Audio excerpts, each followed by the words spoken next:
this is Gina with Standing Promises, and we are talking about our Beatitudes, which is found in Matthew 5, verse 1 through 12, and I'm going to read through it in the NIV, and then I'm going to talk about our last Beatitude, okay?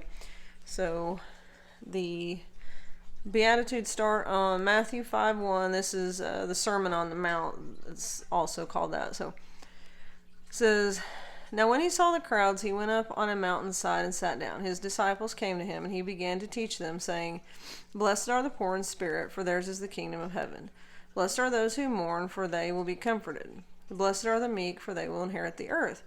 Blessed are those who hunger and thirst for righteousness, for they will be filled.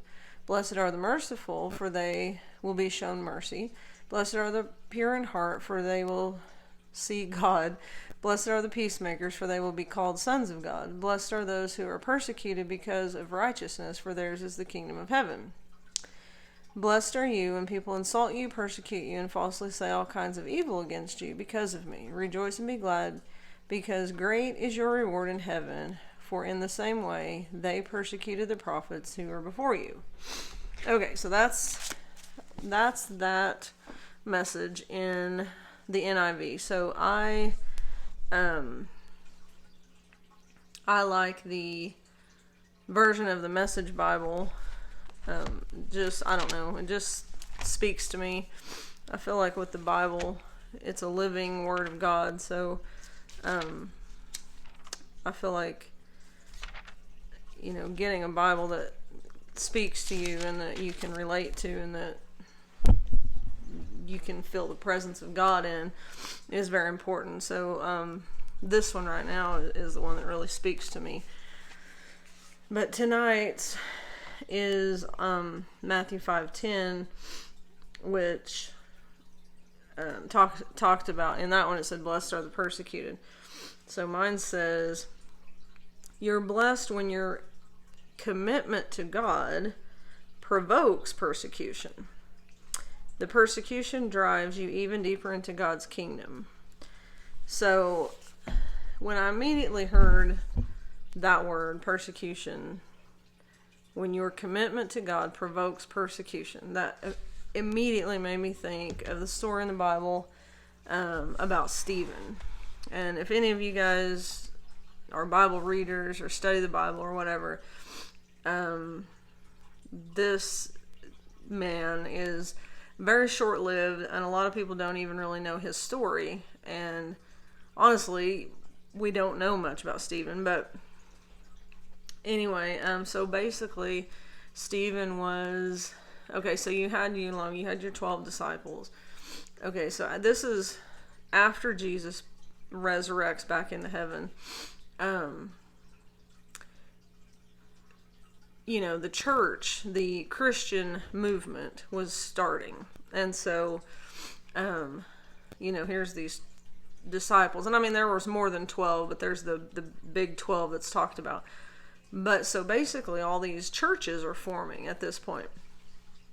And so this committee, this congregation, they start seeing like, oh my gosh, there's people, they're needing healings and they're needing to be taught the word and they're needing this and they're needing that. And so these congregations started to get together and they're like, hey, we need some just godly people that understand what being a Christian looks like and understand who Christ was. And we need them to be speaking because there's so many other things out there that need to be done. And, the disciples need to be, kind of overseeing all this. And so, they thought, oh yeah, that's a great idea. So one of these guys just happens to be Stephen. And Stephen, in fact, it mentions him as he was very godly and gracious in his actions. Later on in the story, it talks about that the high council looked at him and they could see the face of an angel on him. So I mean, he embodied Christ. Okay, so what ends up happening is, he's just preaching. He's just on, I don't know if he's in a church or if he's on the street, but he's just preaching. He's just talking about Jesus. He's spreading the good news. He's telling them how awesome Jesus is.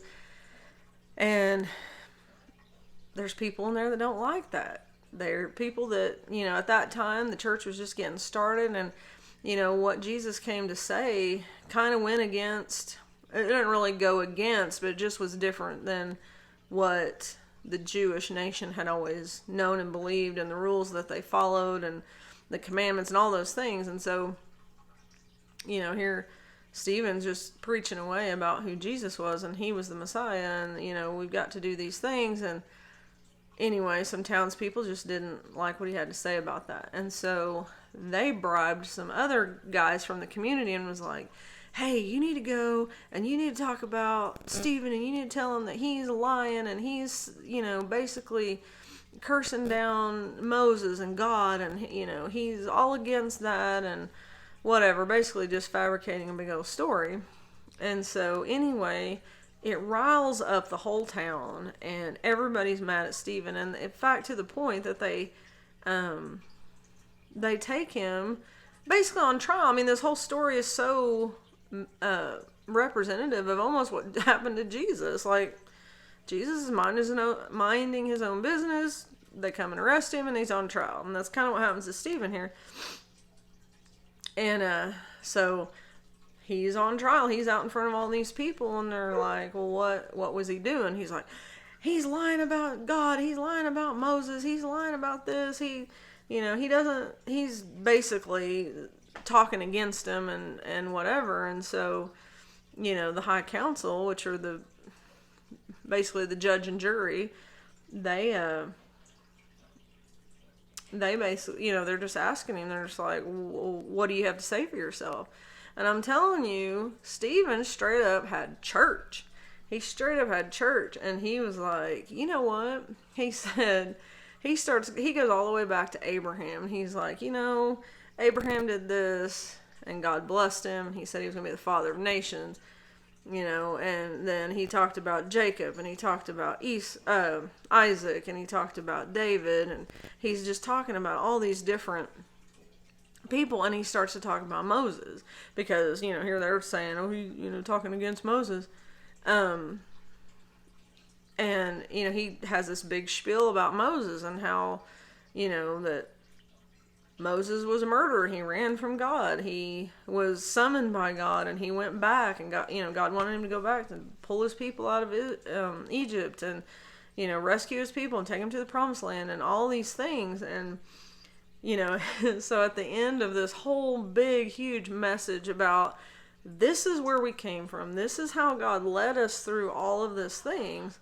But then he started talking about, when Moses was up on the mountainside with God and he came down with the 10 Commandments, the people still down on the earth, Aaron and all these other people, they were like, no, we have to have an idol to worship, and we need to have all this, and we need to have all that.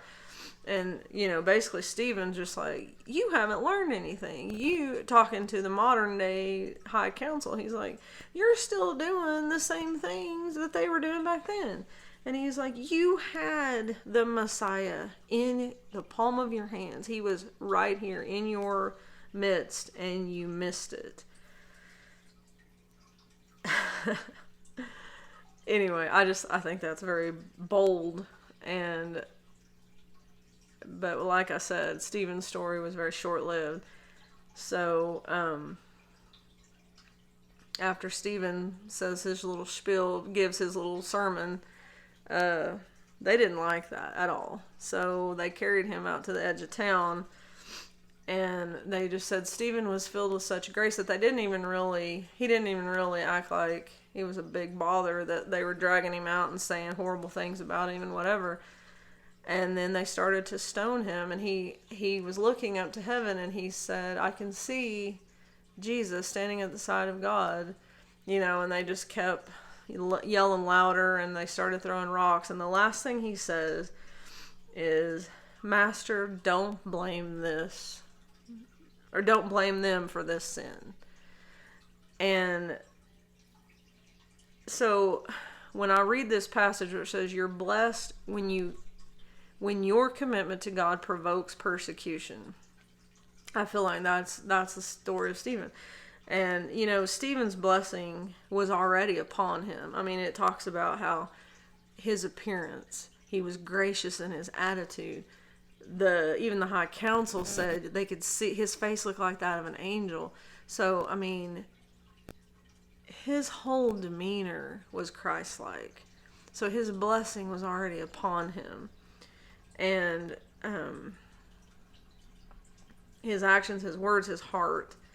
And he ministered. So there were others that were also blessed just by his character and what he had to say.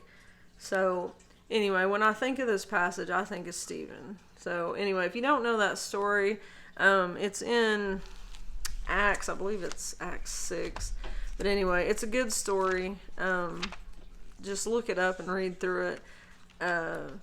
Anyway, that's what it made me think of. So I hope that blessed you tonight. And anyway, that's all I have. And we'll see you tomorrow. Tiffany will finish up our Beatitudes with our little topic this month. Okay, and we'll be starting a new topic in April. So stay tuned for that. But anyway, we will see you later. Bye. Thanks for listening.